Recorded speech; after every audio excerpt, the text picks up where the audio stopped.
direkam.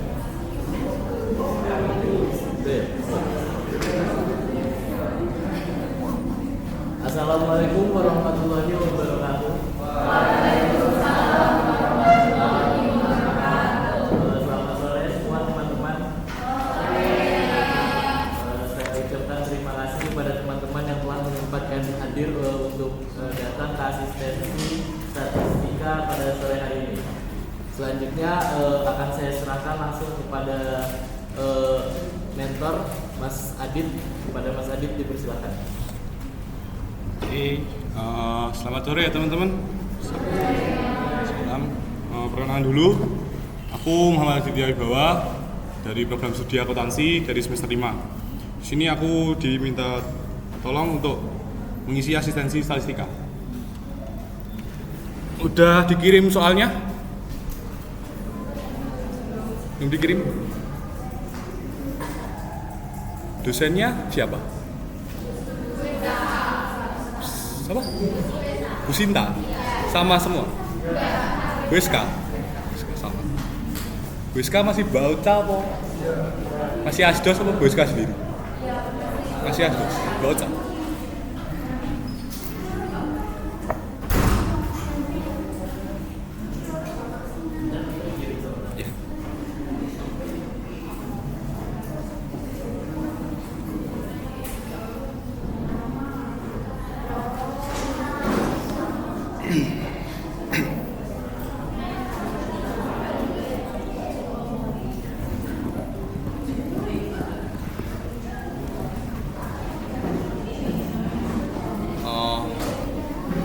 Oke, kalau belum dikirim di grup, nanti lihat dulu di layar depan. Di soal pertama itu, soal Caca, berikut ini adalah perkembangan harga dan kualitas ekspor komoditas pertanian di Indonesia tahun 2021 dan 2022. Harga dalam ribuan rupiah atau per kilogram dan kualitas dalam ribuan ton. Itu ada klasifikasinya. Kita langsung masuk ke soal pertama. Itu ada indeks kuantitas agregatif sederhana. Ini untuk pengerjaannya.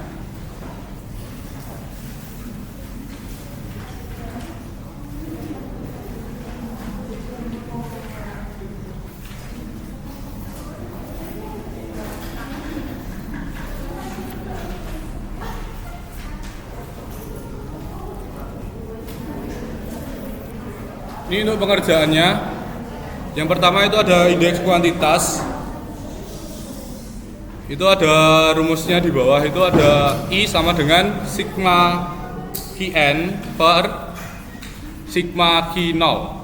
Yang Qn itu yang kuantitas 2022.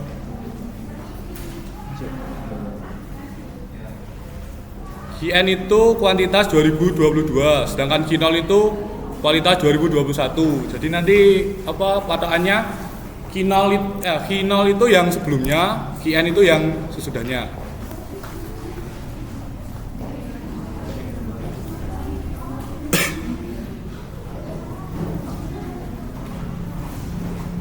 Dari Q0 itu kita cari sigma. Sigma itu jumlah dari semuanya, dijumlahkan semua. Diketahui Q0 itu ada 250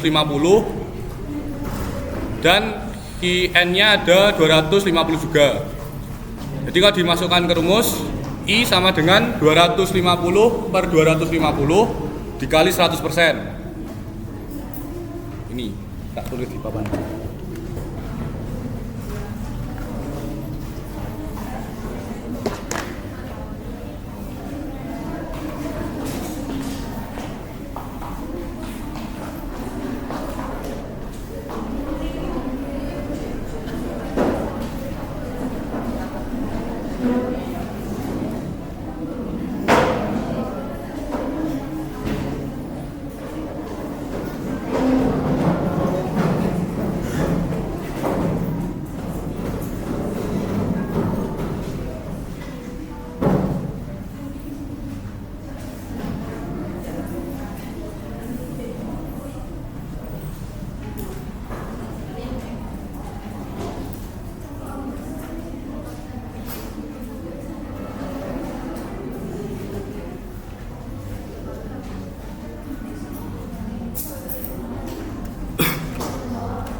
Untuk indeks kuantitas barang itu ada di depan pengerjaannya. Jadinya gitu. Setelah kita menemukan 100%-nya itu, baru kita bisa kasih interpretasi. Interpretasinya itu indeks kuantitas barang dari tahun 2021 sampai 2022 tidak mengalami kenaikan maupun penurunan. Indeksnya seperti itu. Lalu soal yang kedua, indeks harga relatif sederhana. Rumusnya sama, cuman bedanya kalau harga itu P. Price, betul. Price sama kayak tadi, kita cari dulu sigmanya dulu. PN-nya itu berapa? Ada yang tahu? Sigma PN 160. Harga, price. PN-nya itu 160, P0-nya 133. Jadi 160 dibagi 133 dikali 100%. Bisa dihitung.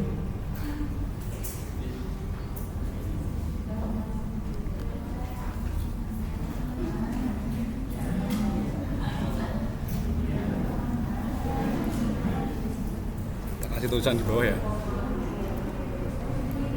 Ini tuh P0, itu P N, ini itu Hi 0, itu Hi, seperti itu. Udah ketemu tadi 160 dibagi 133 berapa? 1,20 dikali 100%. Kali 100%-nya dikali 100 saja ya, persennya nggak usah dimasukin. Langsung dikali 100, 120,3%. Terus kita cari interpretasinya. Interpretasinya itu indeks harga barang tahun 2022 mengalami kenaikan sebesar 20,30%. Dari mana 20,30%? 120,30% dikurangi 100%. Seperti itu. Lanjut soal yang ketiga, itu ada indeks last price. Nah, ini yang di sini itu agak pembeda dari yang di atas. Rumusnya sama. Ada pembedanya di sini. Di mana I sama dengan sigma PN dikali Hi0 per sigma P0 dikali Hi0 dikali 100%. Di sini kita nggak bisa langsung ngambil yang 133 yang tadi, 133, 250, 160 sama 250 nggak bisa. Kita harus carikan satu-satu. Kita carikan satu-satu. Misal yang karet, PN dikali Hi0, PN jadi 20 dikali Hi0 45 per 15 dikali 45.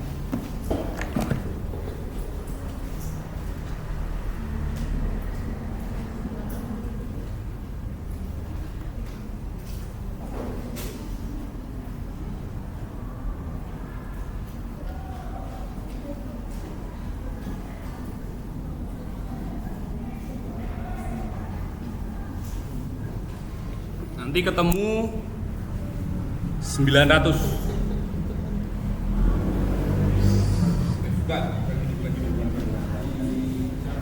Ada yang 2021 sama 2022. Ini itu Pi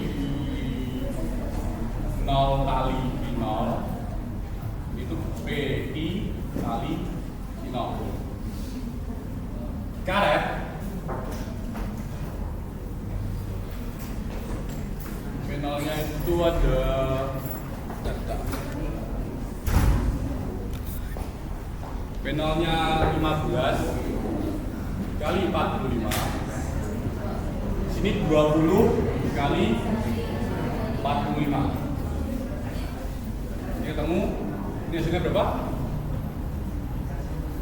21.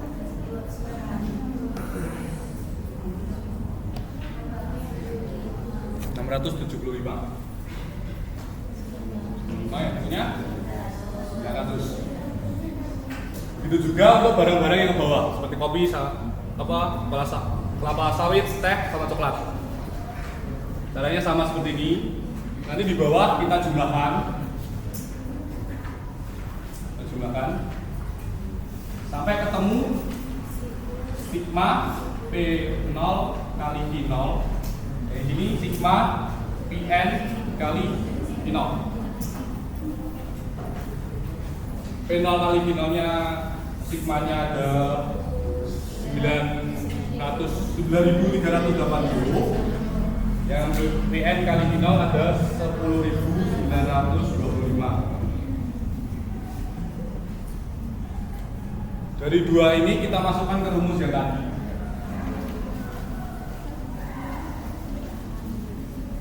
Mana I sama dengan sigma Pn kali I0 per sigma P0 dikali I0 dikali 100.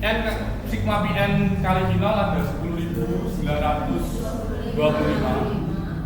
per 9.380 dikali 100. Ini ketemu 116,47. Lalu kita tulis interpretasinya. Nilai indeks Laplace 116,47 ini menunjukkan bahwa harga barang dari tahun 2021 sampai 2022 telah meningkat sebesar 16,47%, di mana dapatnya 116,47% dikurangi 100%.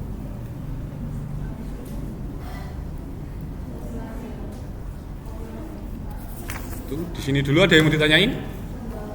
Belum?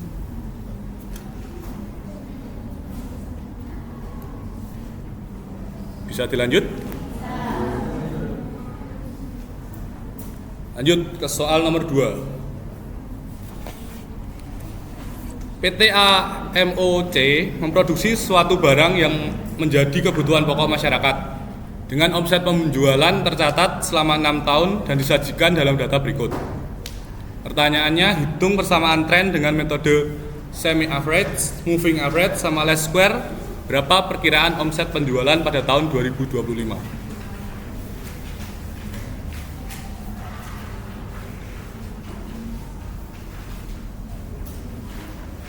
Kita di sini ngitung tren menggunakan tiga metode. Oke, masuk ke metode pertama itu semi-average. Itu ada rumusnya, di mana B sama dengan K2 dikurangi K1 per tahun dasar K2 dikurangi tahun dasar K1. Nah, ini caranya dibuat seperti ini. Nah, gimana kita tahu K1 dan K2-nya? Pertama kita hitung dulu dari tahunnya, ada genap atau ganjil. Genap atau ganjil. Di sini ada genap, berarti langsung dibagi 2 ada 33. Jadi dari tahun 2018 sampai 2020 itu K1, 2021 sampai 2023 itu K2. Untuk penjualannya tetap sama. Lalu untuk mencari rata-rata dari 3 ini dijumlah lalu dibagi 3 sampai kita ketemu rata-rata. Yang bawah juga demikian. Nah, terus di nilai X tahun dasar 2019. Kenapa 2019? Karena ini yang di tengah-tengah ada 2019. Makanya yang ditulis tahun 2019.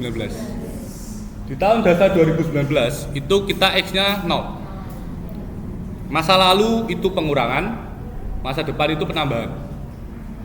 Jadi kalau di atas 2018 itu ada min 1, 2020 itu ada 1, dan begitu juga sampai 2023. 2, 3, dan 4. Begitu juga di nilai X tahun dasar 2022. Kita lihat di 2022 di sini, lalu kita tarik langsung kita kasih 0. Di tahun lalu kita kurangi 1, jadi min 1, min 2, min 3 sampai min 4. Di tahun 2023 itu ada 1. Oke, baru kita masukkan ke rumus yang tadi. Yang B sama dengan K2 dikurangi K1 per tahun dasar K2 dikurangi tahun dasar 1. K2, maksudnya K2 itu di sini itu rata-rata. Rata-rata K2 itu adalah 53,67 dikurangi rata-rata K1 39,67 per tahunnya tadi ada 2022 sama 2019. 2022 dikurangi 2019. Nanti ketemu hasilnya 4,67.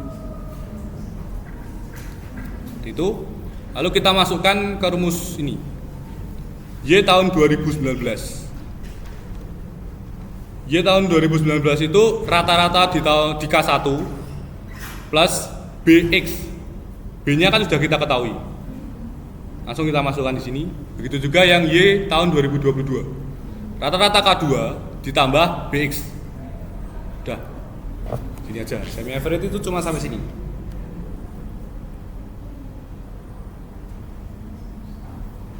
Bisa dilanjut? Oke. Lanjut ke yang moving average. Moving average itu sama aja kayak indeks musim. Rumusnya itu data asli per dibagi rata-rata.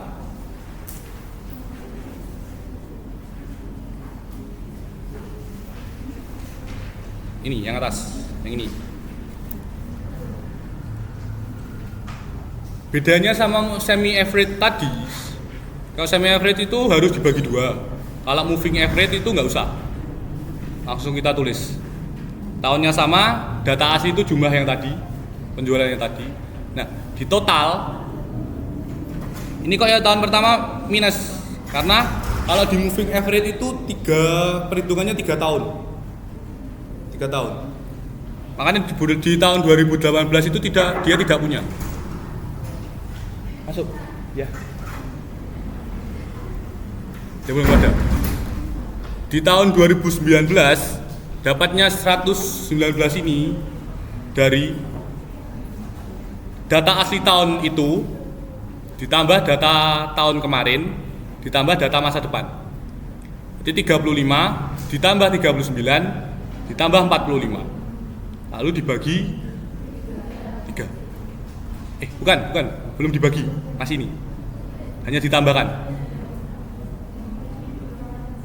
Lalu tahun 2020 juga sama, 39 ditambah 45 ditambah 48. Begitu juga sampai bawah. Kenapa yang 2023 ini nggak ada? Dia tahun lalu ada, tahunnya sendiri ada, tapi tahun depan kita belum tahu. Makanya dia tidak bisa diketahui. Itu. Lalu di rata-rata ini dari 119 kita bagi 3, baru ketemu rata-rata. Soalnya kan tadi ada 3 penjumlahan, dibagi 3. Juga yang bawah sama. Terus di indeks musim ini masuk yang rumus yang tadi yang ini. Data asli dibagi rata-rata. Data aslinya 39 dibagi 39,67. Hasilnya 98,32.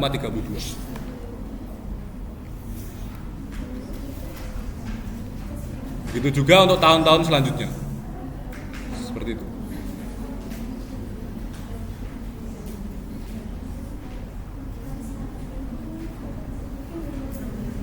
Ada yang mau ditanyain dulu?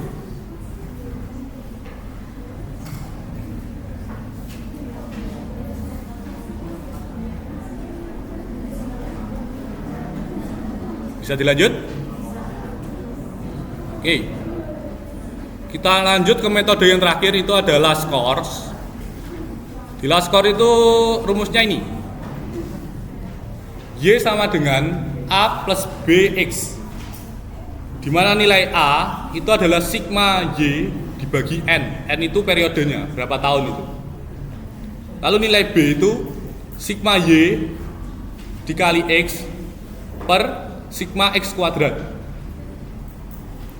Kita bikin tabel dulu. Tabelnya seperti ini. Tahunnya tetap, Y itu penjualan yang tadi. Kita langsung masukkan. Kode X tahun. Nah, ini hampir sama kayak yang semi average. Juga dibagi 2. Tapi nggak harus dikasih tulisan K1, K2. Langsung aja. Ini ada berapa? Ada berapa? 6. 6 itu kalau dibagi 2 langsung 33. Ya kan? 33 langsung. Kan di tengah-tengahnya itu mesti ada tuh. Di sini. Di antara 2020 sama 2021. Kalau ganjil ini 1. Tapi karena ini genap jadi 0,5. Di atasnya min 0,5. Jadi kalau genap itu tambahnya 1 juga. Cuman awalnya min 0,5 sama 0,5. Jadi tahun 2018 itu min 2,5, 2019 min 1,5, 2020 min 0,5, 2021 0,5, 2022 1,5, 2023 2,5. Jadi per tahun itu kalau ke bawah ke masa depan ditambah 1, kalau ke masa lalu dikurangi 1. Ini kalau di 2025 berarti berapa kode X-nya? 4,5, betul. 4,5. Terus masuk ke tabel yang selanjutnya, Y dikali X. Y-nya itu 35, X-nya itu min 2,5. Dikalikan biasa aja ini. Dikalikan, nanti ketemu hasilnya ini. Lalu X kuadrat. X kuadrat dari X ini dikuadratkan biasa. Ini agak gampang ya ini. Lalu setelah itu, setelah tabelnya udah lengkap, baru kita cari sigma Y. Sigma Y itu ada 280. Lalu sigma Y kali X itu ada 83. Dan sigma X kuadrat itu 17,5. Seperti itu. Lalu kita cari nilai A. Nilai A tadi rumusnya sigma Y dibagi N, di mana N itu ada periode tahun. Sigma Y-nya 280 dibagi tahunnya ada 6. Jadi 280 dibagi 6 bisa ketemu 46,67. Lalu nilai B. Nilai B tadi sigma Y kali X per sigma X kuadrat. Di mana sigma Y kali X itu ada 83 dibagi sigma X kuadrat itu 17,5. Dibagi biasa ketemu 4,74. Lalu kita jadi persamaan tren Y aksen. Y aksen itu dimasukkan A plus BX. A ini kita ada 46,67 dan B kita ada 4,74. Dimasukkan jadi Y aksen sama dengan 46,67 ditambah 4,74X. Itu. Di soal ditanya berapa perkiraan omset penjualan pada tahun 2025? Kita masukkan ke persamaan. X-nya itu kode X ini tadi. Oh maaf. Di kode X ini tadi. Kita udah tahu di 2025 X-nya itu ada 4,5. Lalu kita masukkan ke persamaan. Jadi 46,67 ditambah 4,74 dikali 44,5. Nanti ketemu hasilnya 68. Seperti itu. Itu di bab selanjutnya. Bab tren. Sebelumnya ada yang mau ditanyain dulu? Aku cuman mau kasih pegangan ke kalian. Di semi average sama di last score itu nanti kalian lihat di datanya dulu. Misal mas dari semi average ini kan datanya genap. Kalau genap enak, langsung gini. Misal mas kalau itu datanya ganjil, bisa.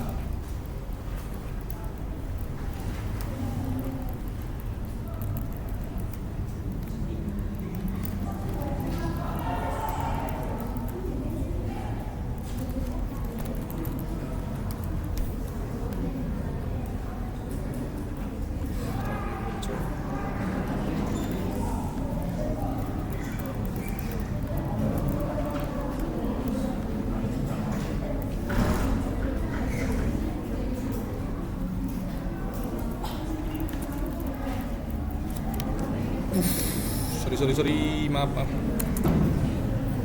Pinnya apa tuh? Pin.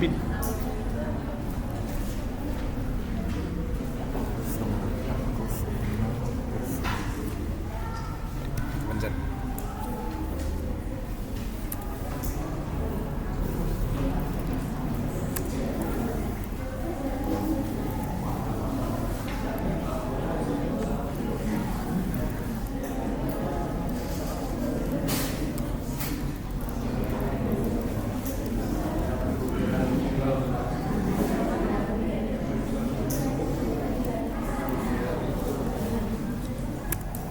Nah,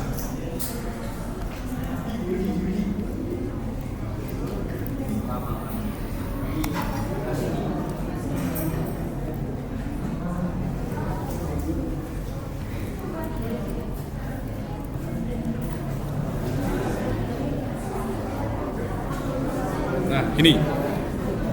Jadi misal kalau datanya itu ganjil, berarti di tengah itu ada tahun yang sama, di tahun 2020. Pengerjaannya juga sama.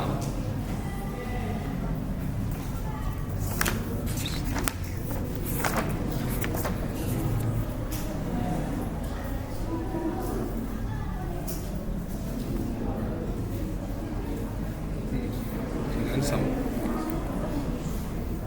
Di situ ini K1, ini K2.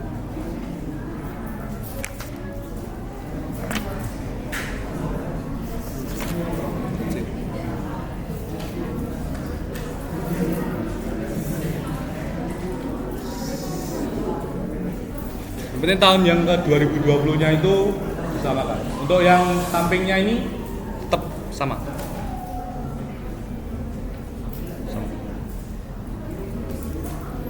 Kita lanjut ke soal nomor 3.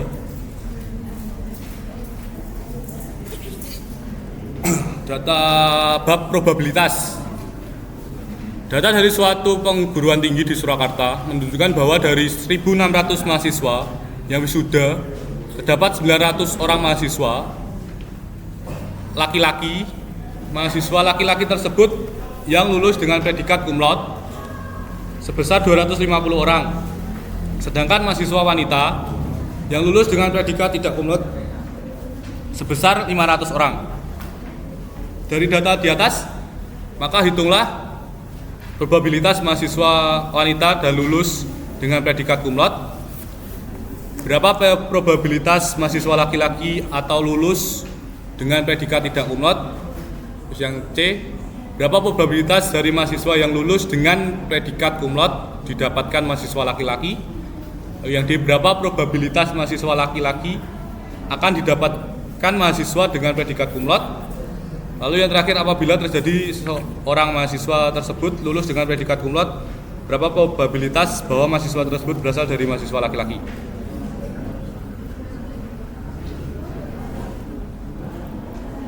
Bu Sinta sama Bu Eska nganjurin bikin tabel nggak? Ya, pakai tabel. Ya, sama berarti. Bu Sinta enggak? Bu Eska ya dipakai ya? Bu Eska soalnya dari dulu dipakai. Bu Sinta juga.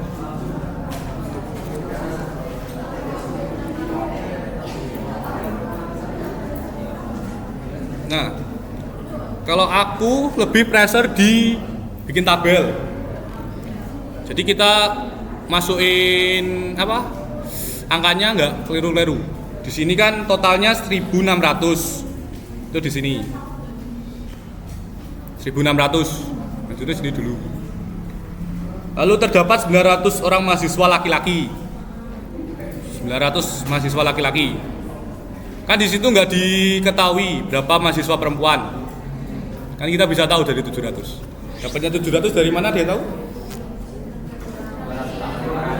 1.600 dikurangi 900. Betul. Lalu di soal laki-laki yang cum laude itu ada 250. Sedangkan mahasiswa wanita yang lulus dengan predikat tidak cum laude ada 500.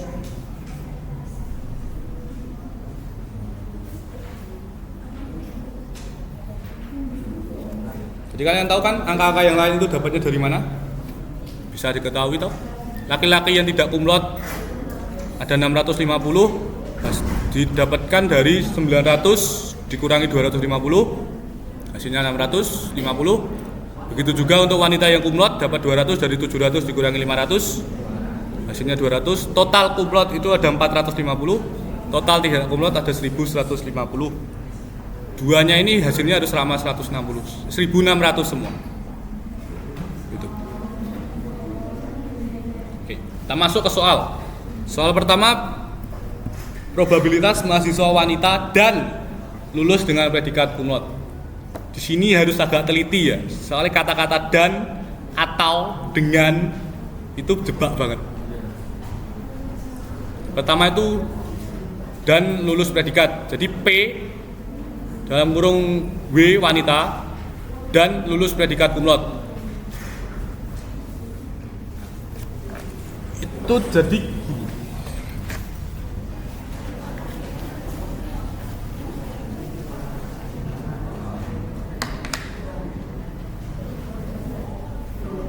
W dan cum laude. Dengan W dibagi P cum laude. Probabilitas wanita dibagi probabilitas cum laude. Di tabel sudah ada keterangan wanitanya itu ada berapa? 200, sedangkan yang cum laude ada berapa? 400. Yang wanita cum laude itu kalian semua. Yang wanita itu ada 700. Kan yang ditanyakan wanita yang cum laude. Jadi probabilitasnya yang wanita cum laude dibandingkan seluruh jumlah wanita. Kalau dan itu gitu. Jadi dapat ketemu probabilitas 0,284.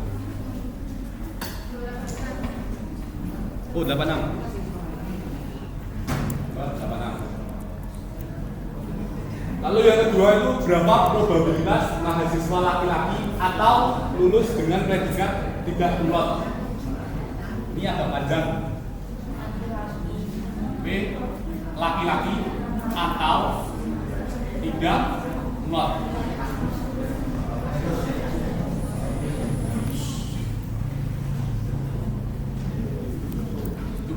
P laki-laki ditambah laki-laki probabilitas total tidak cum laude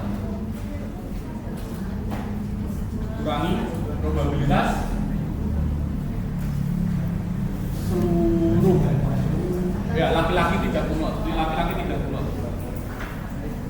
Ini bisa diketahui laki-laki probabilitas laki-laki.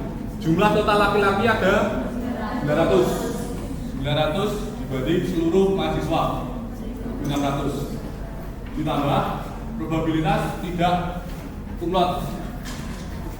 Total tidak cum laude ada 1150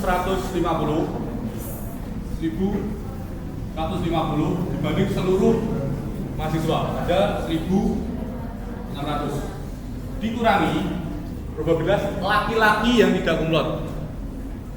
Laki-laki yang tidak cum laude itu ada 650 per seluruh mahasiswa. Enak kan? Apa penyebutnya sudah sama semua?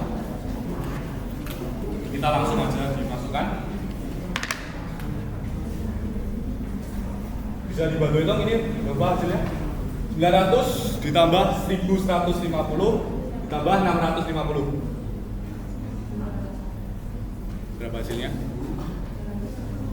900 ditambah 1150 dikurangi 650. Berapa? Kalkulator toh.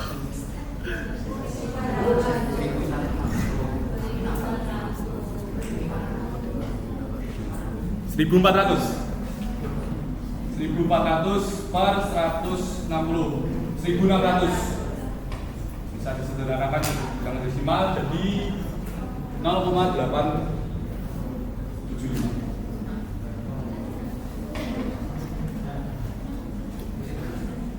Lalu yang C, berapa probabilitas dari mahasiswa yang lulus dengan predikat cum laude didapatkan mahasiswa laki-laki? Jadi yang cum laude laki-laki.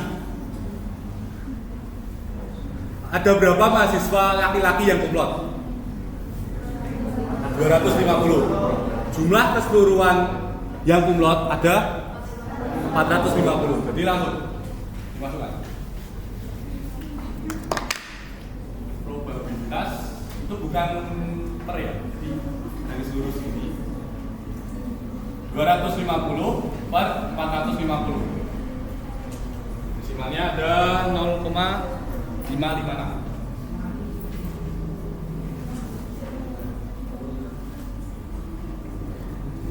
Lalu yang D, berapa probabilitas dari mahasiswa laki-laki dan didapatkan mahasiswa dengan predikat cum laude. Jadi mahasiswa laki-laki yang cum laude dibandingkan seluruh mahasiswa.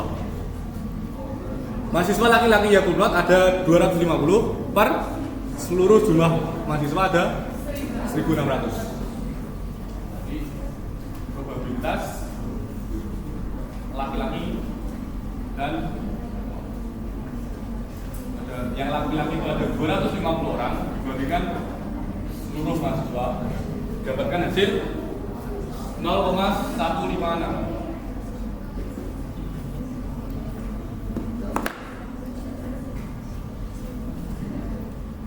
Lalu soal yang E ini, apabila ternyata seorang mahasiswa tersebut lulus dengan predikat cum laude, berapa probabilitasnya bahwa mahasiswa tersebut berasal dari mahasiswa laki-laki? Ini tuh menurut kalian sama nggak sama yang C? Coba dipahami dulu kata-katanya. Beda. Bedanya di mana? Ada yang sama, ada yang beda.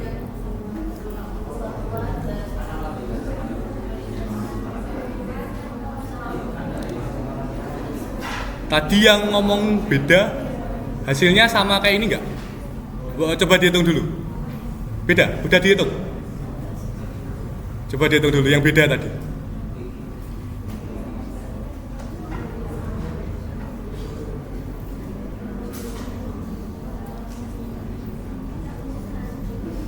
Apabila ternyata seorang mahasiswa tersebut lulus dengan predikat cum laude, berapa probabilitasnya bahwa mahasiswa tersebut berasal dari mahasiswa laki-laki?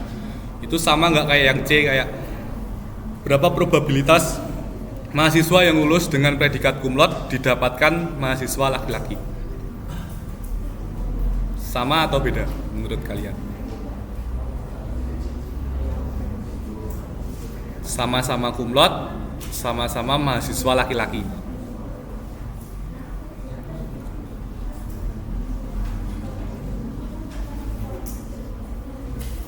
Sama atau beda?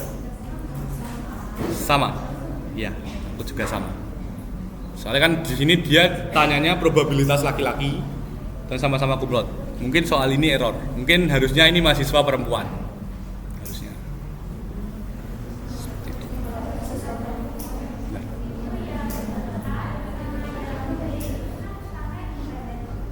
Gimana?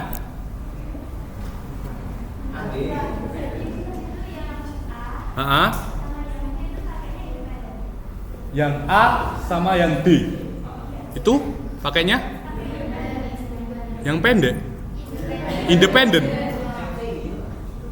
Soalnya di sini nggak ada itu, nggak ada keterangan independen atau yang satunya itu. Ya.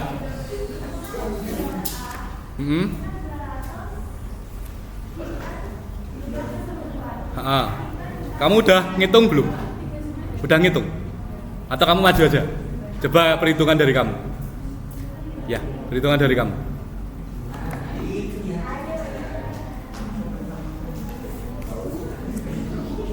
Sebelah sini bisa.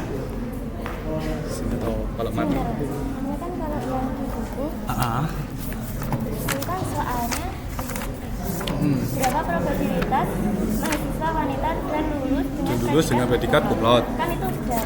Ya, dan Dia kan pakainya yang independen ya. independen. Ya, betul. Seharusnya kan itu kan di per 700. 700 Ya. itu kan jumlah wanitanya. Ya. Kalau di sini ini kan di per 100 itu jumlah keseluruhan. Ya. Jadi itu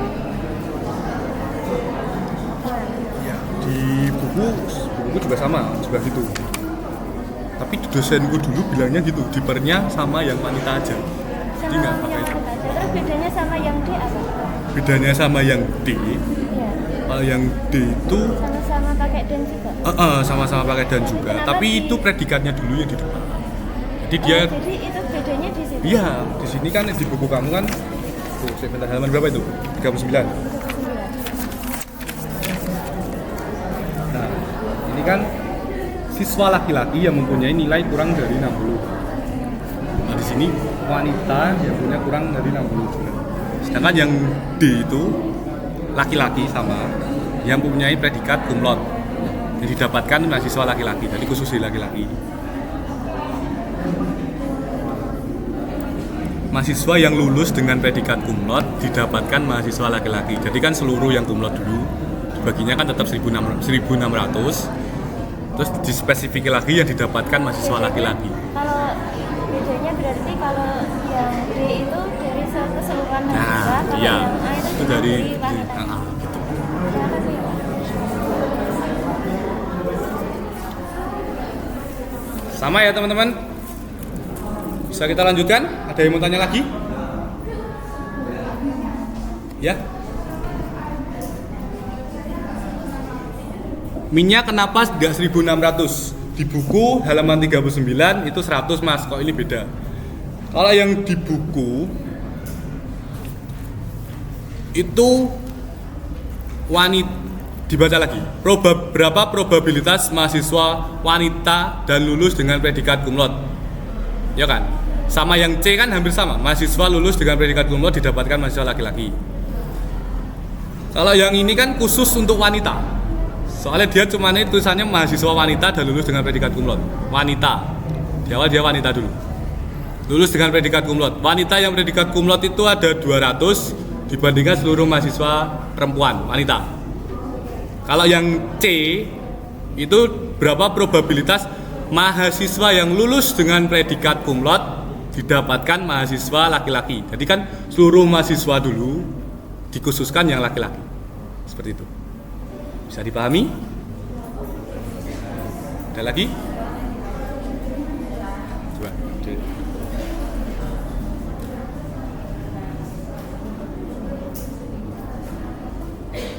Bisa dilanjut?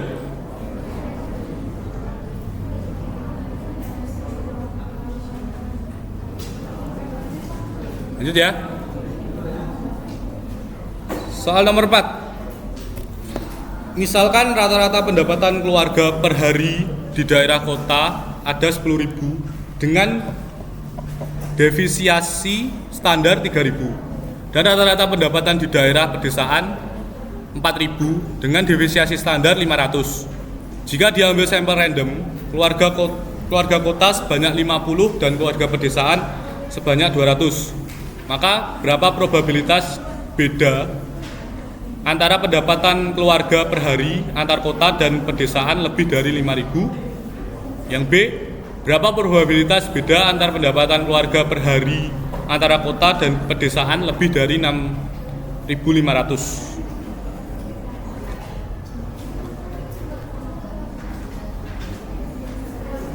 Nih, diketahui dulu rata-rata pendapatan per hari di kota ada 10.000.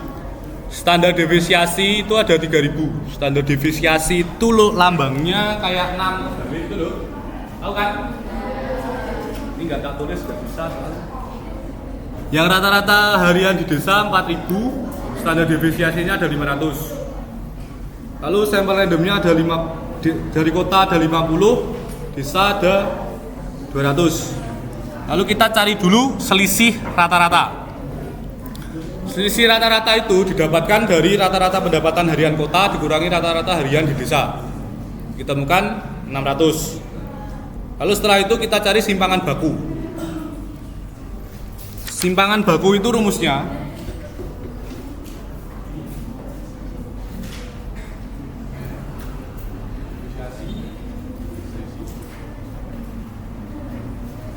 akar defisiasi kuadrat kota per n kota ditambah standar defisiasi kuadrat desa per n desa.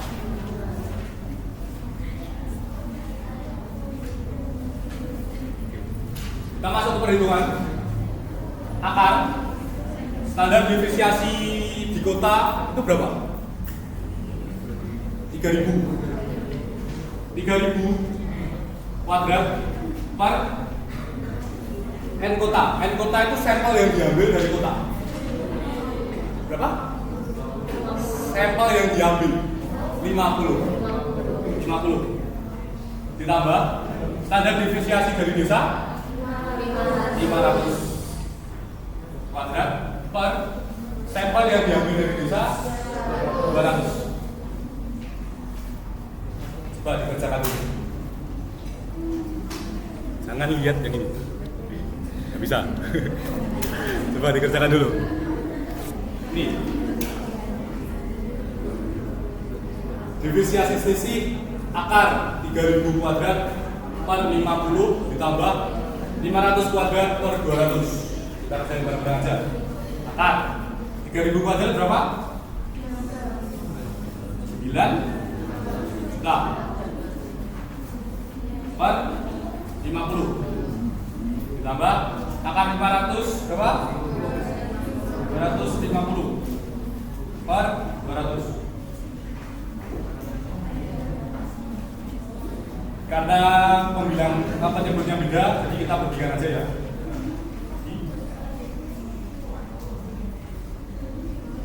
Akar 180.000. Nanti kalau salah bukan ya. Maka 1.250. Dijumlahkan desa. Jadi akar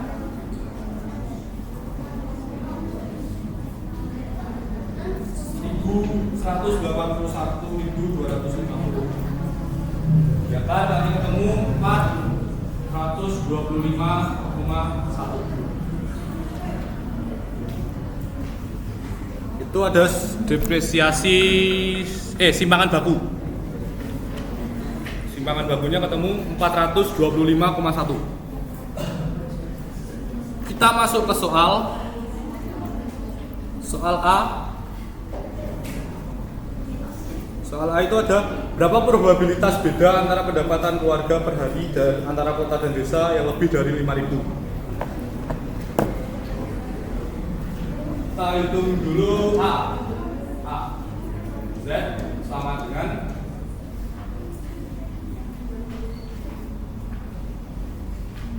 standar deviasi desa. Standar deviasi desa dikurangi selisih rata-rata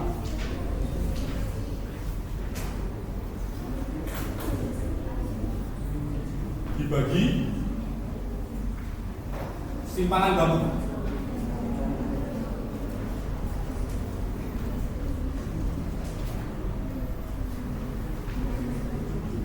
Kita masukkan angkanya. Standar deviasi desa ada berapa? Standar deviasi desa 500 dikurangi selisih rata-ratanya ada berapa? 6.000 dibagi simpangan bakunya tadi berapa? 425,1. Hitung nanti ketemu negatif 2,5. Lalu kita dapatkan P dalam kurung 2 lebih dari min 2,35. Tahu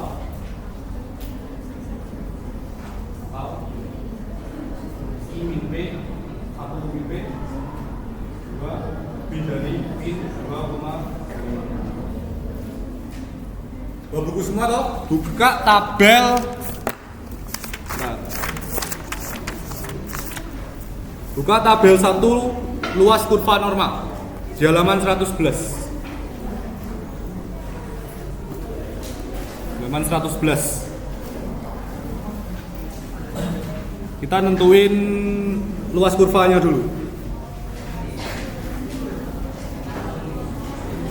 Udah tahu cara nentuinnya?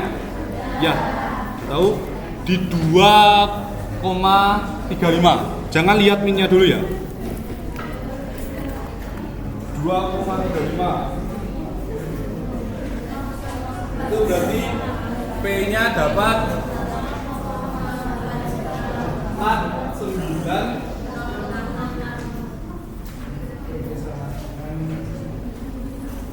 0,4 dan 0,6. Lalu kita gambar.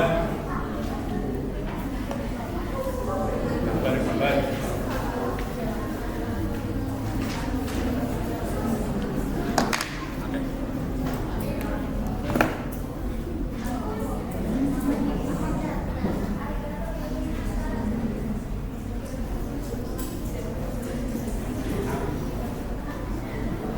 Oke, soal ditanyakan yang lebih dari 5.000.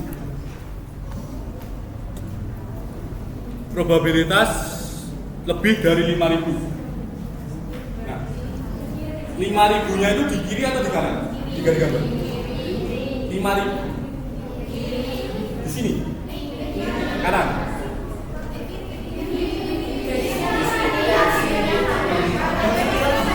Garisnya dulu. Garisnya di sini. Sini. Yang dihasil? Sini saja atau sampai sini? Nah, kenapa sampai sana? Betul.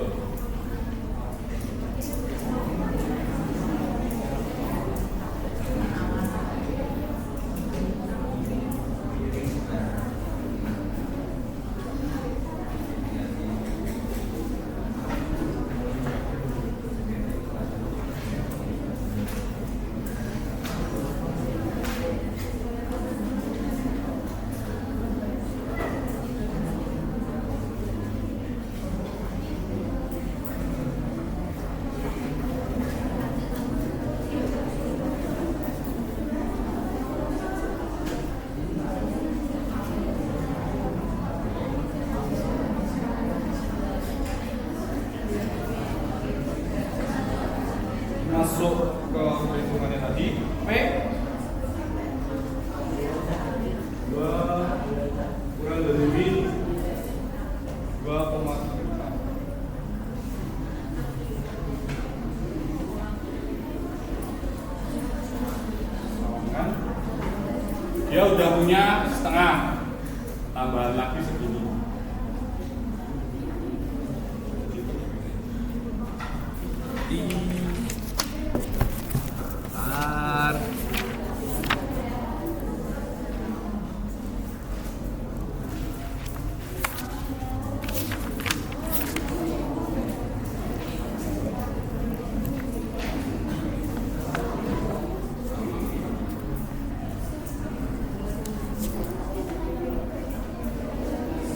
Ini jauh banget.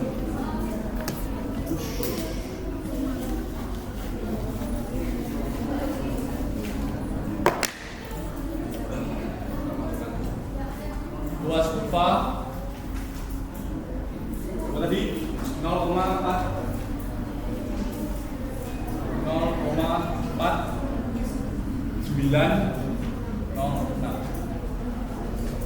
Lalu luas kurva yang ditanya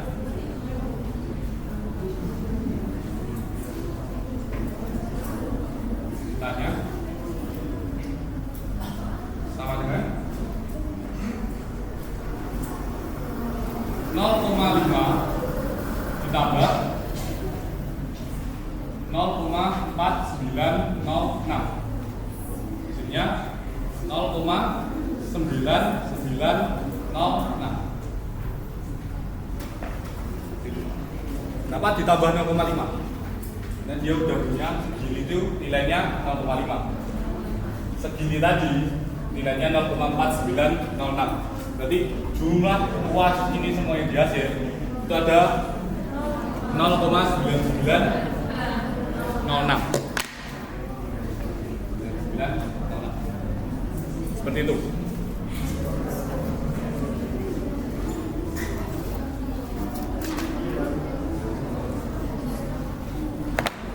Oke.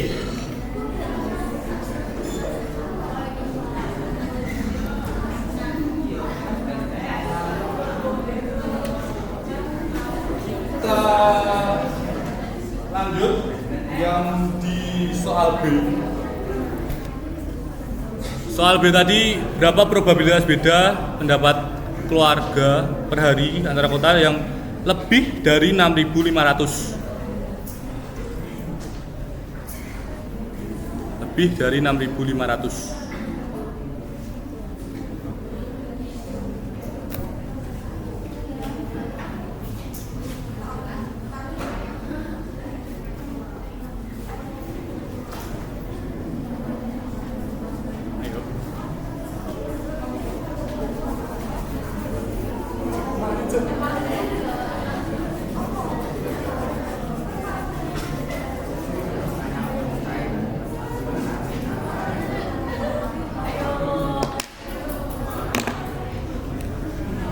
Oke, nyaris.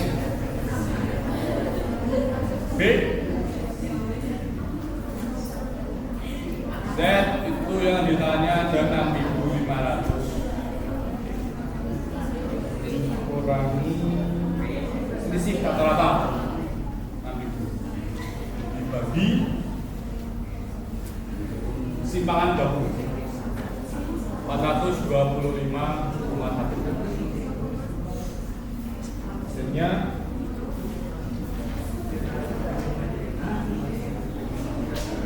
1,176. Buka di luas kurva tadi, tabelnya tadi 1176 itu di berapa luas kurvanya?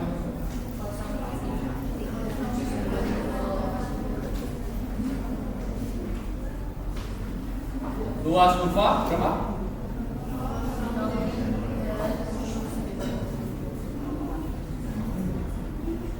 0,3790, benar. Lalu luas yang ditanya.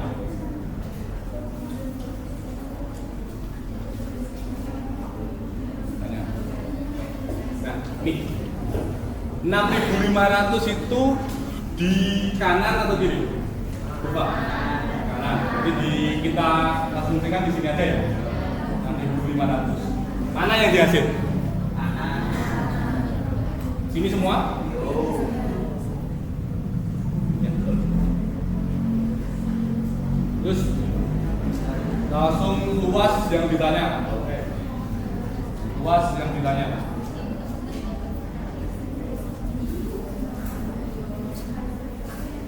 Ya udah di setengah, udah tahu luasnya segini, ditanyakan luas segini. Ini sampai sini 0,5 dan tahu ini dikurangi 0,3790. Hasilnya 0,1. Bisa di persen, bisa di. Tapi kayak Boska minumnya persen ya? Persen loh, dipersenkan jadi 12,1%.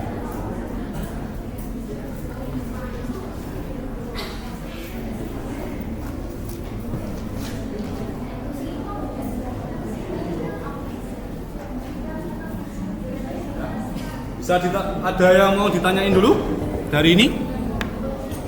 Untuk apa daerah yang dihasil udah bisa semua ya? Udah tahu nggak, bingung ya? Bus.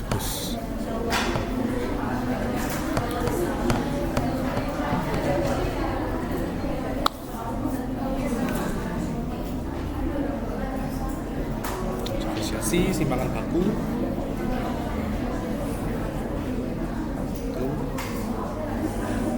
Yang 4.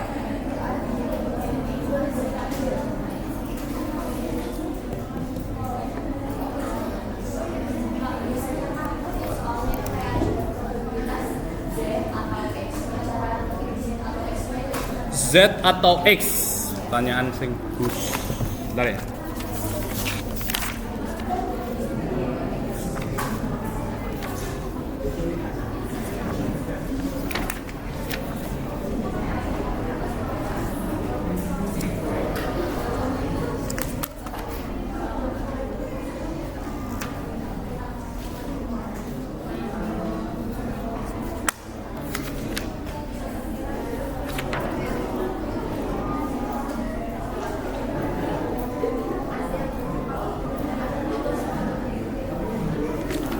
X atau Z apa ya?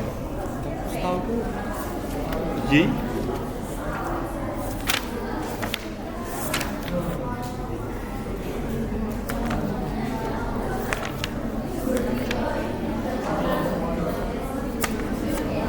Ada contoh?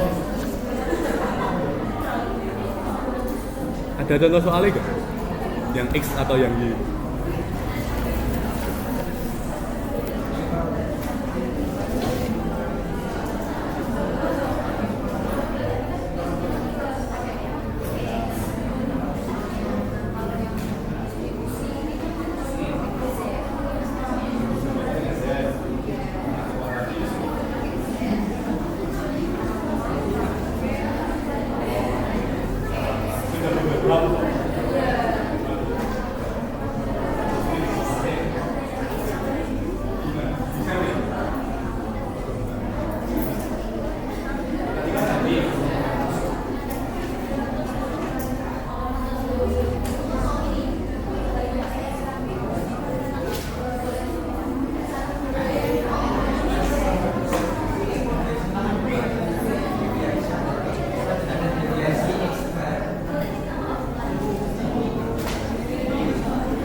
Di soal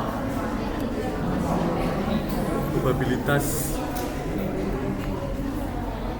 random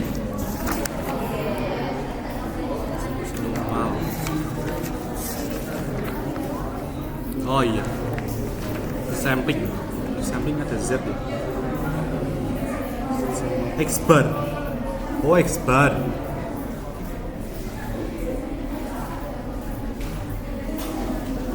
X bar itu sama aja, cuma beda sama X bar sama Z itu ya X bar itu sama. Ya, Sinta pakainya Z. BSK X bar kan. Soalnya beda dosen, jadi pengertiannya beda. Jadi sama aja, X bar sama Z itu sama, cuman beda simbol. Penggunaannya sama. Gitu. Balik. Dah, ada yang mau ditanyain dulu? Oh, ada.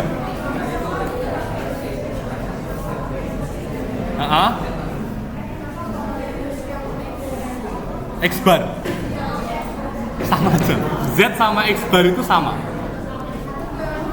Rumusnya beda. Ada dua rumus.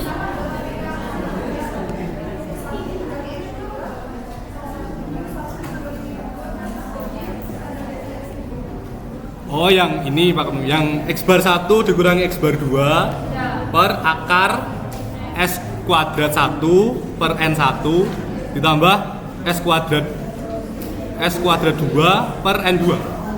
Hasilnya sama aja sih kataku. Ini. Tuh. Sama aja. Cuman rumusnya aja itu. Sebelah kiri kanannya itu ya. Aku prefernya pakai gini soalnya. Tapi kalau kamu lebih nyaman pakai ini juga nggak apa-apa. Aku nyaman nih pakai ini. Caranya kan sama aja. Ada lagi yang mau ditanyain?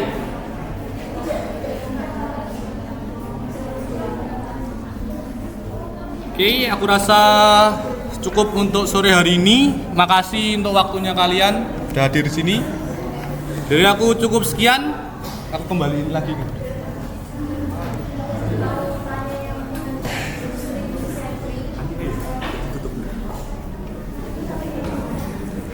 Mungkin saya ucapkan terima kasih kepada Mas Adit yang telah mengisi kelas kita pada sore hari ini.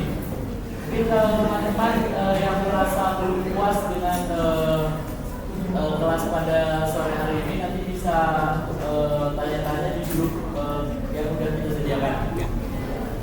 Terus bagi teman-teman yang belum absen bisa absen terlebih dahulu, baru boleh meninggalkan ruangan. Ini ada yang belum absen.